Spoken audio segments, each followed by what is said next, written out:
Halo teman-teman, kembali lagi. Jadi, kami akan membuat video. Di video ini kami diberikan tugas sama dosen kami tentang konsolidasi tanah. Tapi dalam pembuatan video ini berbeda karena kami dibuat dalam bentuk kelompok. Untuk itu, perkenalkan kami dari anggota kelompok. Nama saya Nuruli Gresiensa dan Subur Stinjak. Nama saya Gravelia Deminasar Mumes. Saya Peres Marcelina Horen. Saya Sarina Sandalalong. Saya Frederick Alfian Pramandei. Baik, jadi dalam video kali ini kami akan membuat atau menjelaskan materi tentang konsolidasi tanah yang dibagi menjadi 4 bagian, yaitu ada pengertian, perbedaan konsolidasi sekunder dan primer, dan proses konsolidasi tanah serta cara dan alat dalam pengujian. Untuk itu, untuk slide pertama akan dijelaskan oleh teman saya yang bernama Sarina Sandalalong. Konsolidasi tanah adalah kebijakan pertanahan mengenai penataan kembali, penguasaan tanah serta usaha pengadaan tanah untuk kepentingan pembangunan yang bertujuan meningkatkan kualitas lingkungan hidup atau pemeliharaan sumber daya alam dengan melibatkan partisipasi aktif masyarakat. Lanjut, konsolidasi sekunder merupakan penurunan rata-rata yang terjadi setelah akhir dari penurunan primer. Konsolidasi sekunder biasanya terjadi dalam jangka waktu yang panjang.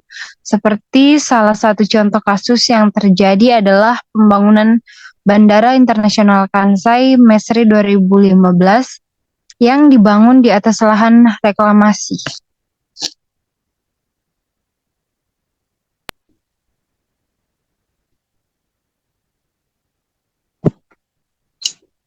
Konsolidasi tanah primer yaitu periode selama tekanan air pori-pori secara lambat laut dipindahkan ke dalam tegangan efektif sebagai akibat dari keluarnya air dari pori-pori tanah. Berikut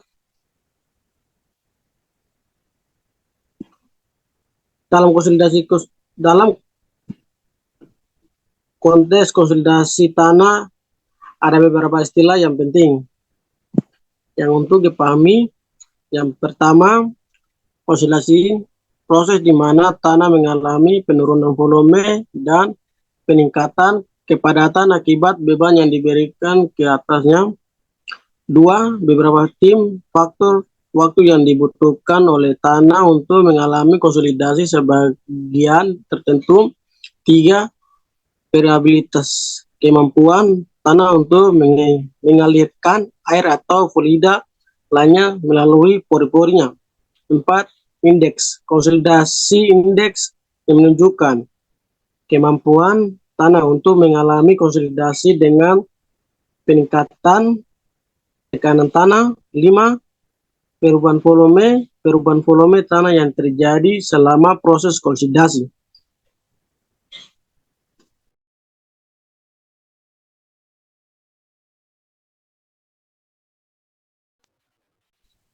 Yang keenam, pori-pori efektif.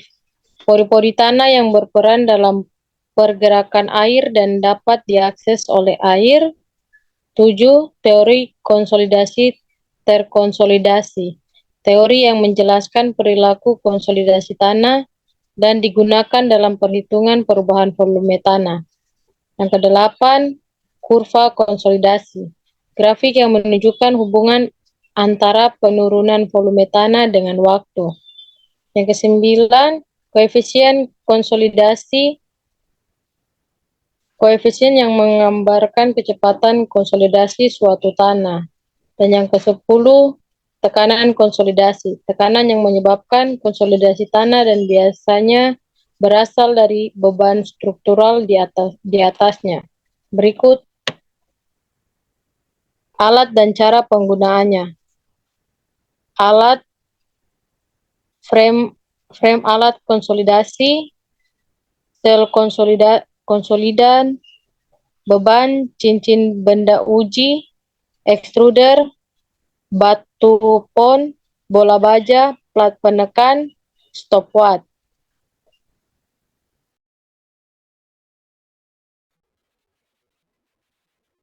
Pada penggunaan alat aerometer digunakan dalam uji konsolidasi tanah untuk mengukur perubahan volume tanah secara vertikal ketika diberikan beban. Berikut ada langkah-langkah umum untuk menggunakan alat aerometer. Yang pertama, persiapkan sampel tanah. Ambil sampel tanah yang representatif dan kompak dalam cetakan odometer. Pastikan sampel telah dikompresi dengan tingkat kepadatan yang sesuai.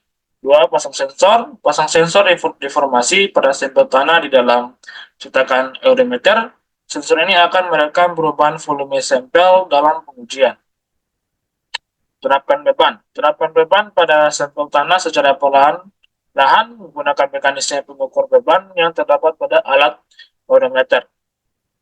Beban ini biasanya diberikan dalam langkah-langkah tertentu untuk memungkinkan proses konsolidasi tanah yang terkontrol. Catat deformasi. Selama pemberian beban, catat perubahan volume tanah yang terjadi pada interval waktu tertentu menggunakan sensor deformasi. Hal ini membantu dalam memperoleh data tentang karakteristik konsolidasi tanah.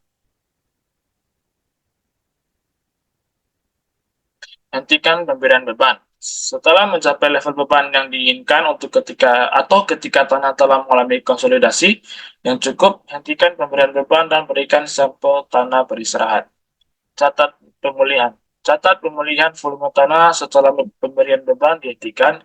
Ini akan memberikan informasi tambahan tentang sifat konsolidasi tanah.